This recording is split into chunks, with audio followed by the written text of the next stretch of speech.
actually go back into the history of the police, which is very fascinating, I would ask anybody watching this to actually do the history of the police of any nation, because it comes from exactly the same principle. There is no. This is a fella called John Harris. John Harris. He's now sadly passed. He was taken out basically because he was exposing too much about the corporate system, about the corporations, about how the courts work, how the police work, about this whole fucking reality really, about how the deception and the deceit is deeply rooted within society. And here he is dropping some truth and some facts of what the police, who the police, and what the police actually are. So listen up, people. None of it will ever change. You can go to at least 53 countries watching this to actually do the history of the police of any nation, because it comes from exactly the same principle. There is none of it will ever change. You can go to at least 53 countries in the world, or legally defined areas in the world, and you will find that the police were created for exactly the same reason. The two reasons they were created was, one, to protect the aristocracy from us, to protect their goods, their lifestyle, their possessions from us. The second reason was to create state control of street life, because they knew through keeping crime alive, there was a lot of money to be made there. A lot of money. Through keeping crime alive? Absolutely. That's their job, to keep crime alive. Not to solve crime, to keep it alive.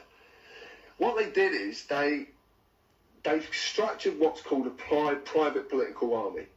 And they called them the police. Now, the funny thing is, they were created by policy, and they are ruled by policy, and they don't do anything outside of the parameters of policy. And if you take the word police and say it differently, it actually says policy.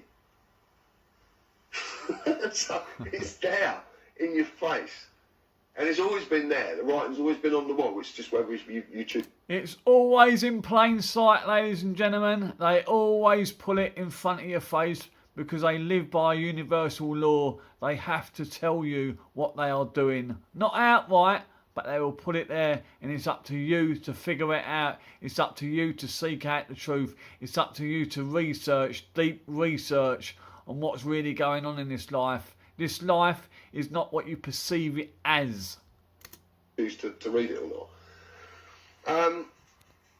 When you look at the structure of the police, you see command structure hierarchy, exactly the same as the army, which has been infiltrated by the Ministry of Funny Handshakes. Funny handshakes. Funny handshakes, you see? Freemasonry. It fucking rules this realm, and the Jesuits. You know, the police fucking tell you who they are by that fucking black and white checkered strip which they fucking wear around their fucking flat hats and the black and white uniforms. And in Gematria, the police calculates to 33. But that's a whole nother fucking level of going down the rabbit hole of what all that means, you know what I mean? But 33 is the highest degrees of Freemasonry.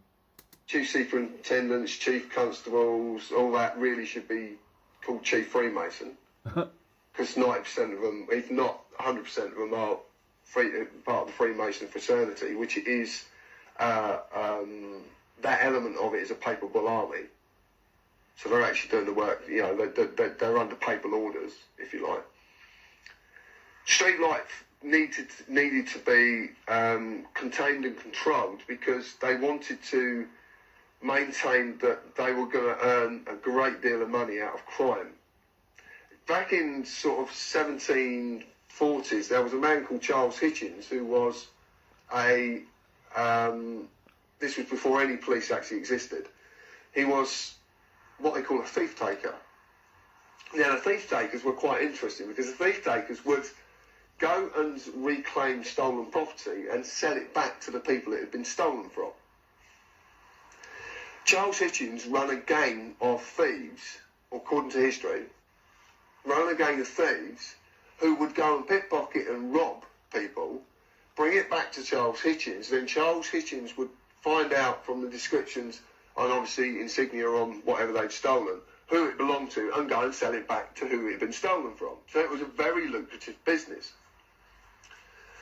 Now, he married a lady, and she had come into some money. She actually come in. She sold. Her dad left her a house. They sold the house, and he got over £700 at that time, which is a lot of money, which at that time would have been backed by gold. So it would have been worth quite a lot of money. So anyway, he decided he was going to buy himself a position, and he bought himself the position of High Sheriff of the City of London. There was two of them. He bought this position. He wasn't elected. He wasn't given it. He bought his position. He then did exactly the same, but just run bigger gangs. But using the smoke screen of being the High Sheriff of the City of London. He was then caught doing it. He was actually, I'm sure a man was called Jonathan Wild. That seems to ring a bell. But he basically was his partner in crime. They'd done the dirty on each other, and one grassed up the other one, and Charles Hisham was suspended on full pay. They investigated him, couldn't find any validation to any of the investigations, and he was reinstated to carry on doing exactly what he was doing. So this man was earning a very profitable living out of the state-controlled street life, i.e. the thief takers. That's carried on.